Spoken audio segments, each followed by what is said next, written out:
그런데 또 있어. 이들 말고 또 찾아온 사람이 있다면서 김현지 평론가님. 그러니까 지난 26일에 스토킹 혐의로 체포가 되면서 접근 금지 명령이 내렸잖아요, 본인이. 근데 그 남현희 씨 모친 집에 찾아가야 할 이유가 있었어요. 두 번째 전화, 그러니까 세컨폰이라고 할까요? 세컨폰을 찾으러 간 거예요. 전청조의 세컨드 폰, 그렇죠. 전청조의 두 번째 폰. 휴대폰이 한 개가 아니고 여러 개를 보통 놓고 쓸 거 아닙니까? 네. 그런 경우에는 네. 두 번째 전화를 찾으러 간 거예요. 네. 꼭 찾아야 될 이유가 있었던 거죠. 그런데 본인이 못 가니까 네. 본인의 오른팔이라고 하는 경호원을 보냈어요. 그런데 그 경호원이 찾아갔는데 그 모친 남현희 씨의 모친께서 문전박대를 해서 이제 쫓아낸 거예요. 네. 그러니까 세컨폰을 못 찾았죠. 근데 왜 세컨폰을 이렇게 찾으려고 하느냐?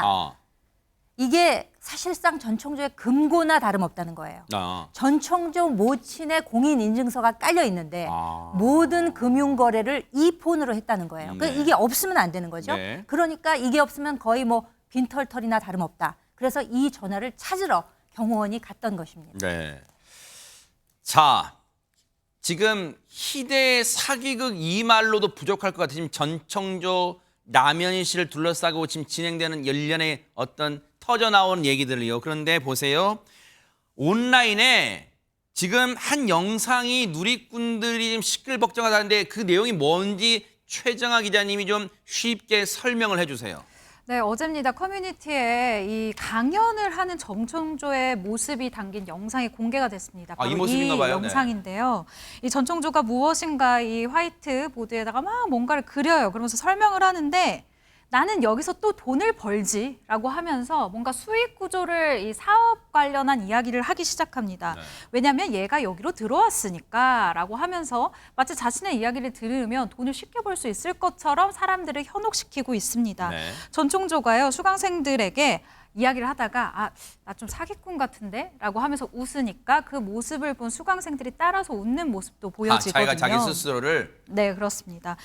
지난 7월입니다. 한 업체가 운영하는 온라인 부업 세미나에서 찍힌 이 영상인데요. 네. 해당 강연에 스페셜 게스트로 전청조가 등장을 했다라는 거예요. 네. 자신의 이름은 밝히지 않았지만 나는 펜싱 사업을 하고 있고 다양한 활동을 하는 사람이다라고 자랑을 하면서요.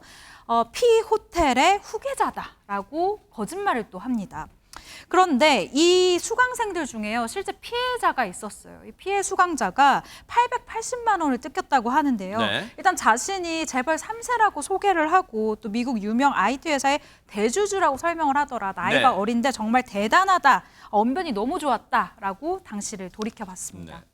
앞서 박성배 변호사님, 그 속보 내용 중에 남현희 씨가 전청조를 사기 혐의로 고소했다는 소식은 이제 앞서 저희가 짚었잖아요. 근데 그 내용과 함께 전해진 게 남현희 씨가 거짓말 탐지기도 그러니까 거짓말 탐지기 조사도 요청을 했다는 거예요. 근데 이게 거짓말 탐지기 조사라는 걸 받게 해주세요라고 요청한다고 그럼 전청조가 응해야 됩니까? 어떻습니까?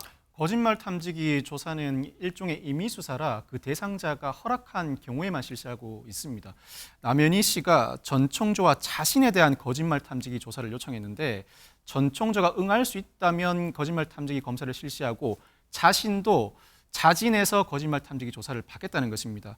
자신이 피해자임에도 불구하고 잘못된 보도와 대중이 오히려 심각한 피해를 받고 있다면서 출석 조사 요청서를 제출했는데 출석 조사 요청서는 빠른 시일 내에 조사를 해달라는 요청에 해당하고 거짓말 탐지기 조사 결과를 실시해달라 전청조와 자신을 둘러싼 각종 의혹 제기에 대해서 자신은 자신이 있으니 양측 모두 거짓말 탐지기 조사를 해달라는 의미입니다. 자신만큼은 적어도 거짓말 탐지기 조사에 응하겠다는 의지입니다.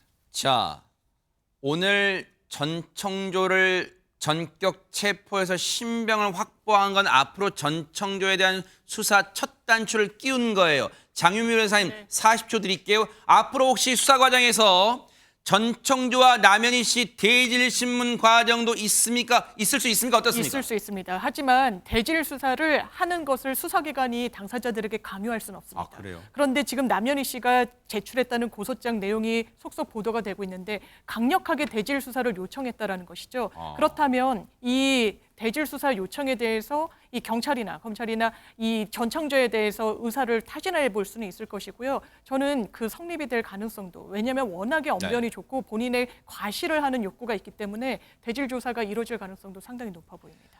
수사 결과에 따라서 누군가 한 명은 분명히 거짓말일 거예요. 혹시 2명 다 책임이 있을 수 있어요. 이 수사 앞으로 눈 부릅뜨고 지켜보도록 하겠습니다. 보고 계십니까? 대박 사건. 네, 안녕하십니까? 김명준입니다. 여러분과 함께하는 뉴스파이터. 다양한 소식과 뉴스를 보고 싶으시면 화면 오른쪽을 꾹 눌러 구독해 주시길 바랍니다. TV로도 유튜브로도 여러분께 한 발 더 다가가겠습니다.